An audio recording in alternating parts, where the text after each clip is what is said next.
When age fell upon the world, and wonder went out of the minds of men, when grey cities reared to smoky skies, tall towers grim and ugly, in whose shadow none might dream of the sun or of spring's flowering mids,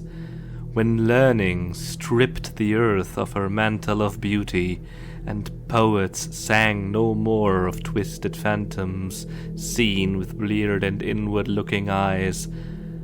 when these things had come to pass, and childish hopes had gone forever, there was a man who travelled out of life on a quest into spaces whither the world's dreams had fled. Of the name and abode of this man little is written, for they were of the waking world only. Yet it is said that both were obscure. It is enough to say that he dwelt in a city of high walls where sterile twilight reigned, that he toiled all day among shadow and turmoil, coming home at evening to a room whose one window opened not to open fields and groves, but unto a dim court where other windows stared in dull despair. From that casement one might see only walls and windows, except sometimes when one leaned so far out and peered at the small stars that passed. And because mere walls and windows must soon drive a man to madness who dreams and reads much,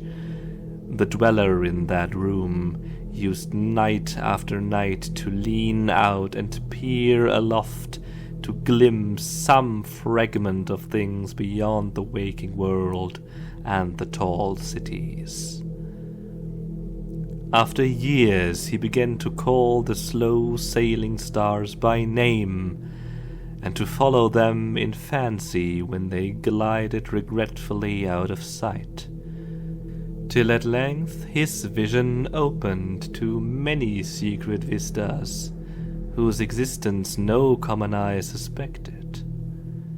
And one night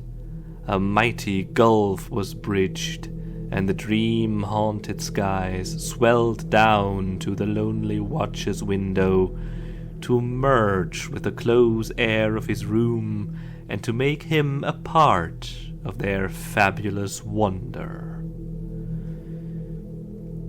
There came to that room wild streams of violet midnight glittering with dust of gold, vortices of dust and fire swirling out of the ultimate spaces, and heavy perfumes from beyond the worlds. Opiate oceans poured there,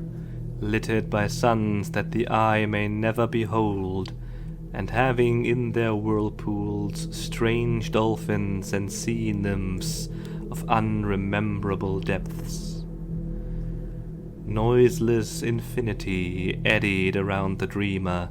and wafted him away without touching the body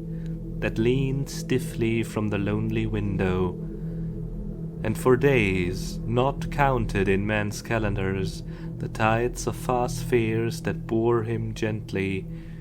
to join the course of other cycles that tenderly left him sleeping on green sunrise shore, a green shore fragrant with lotus blossoms and starred by red camelots.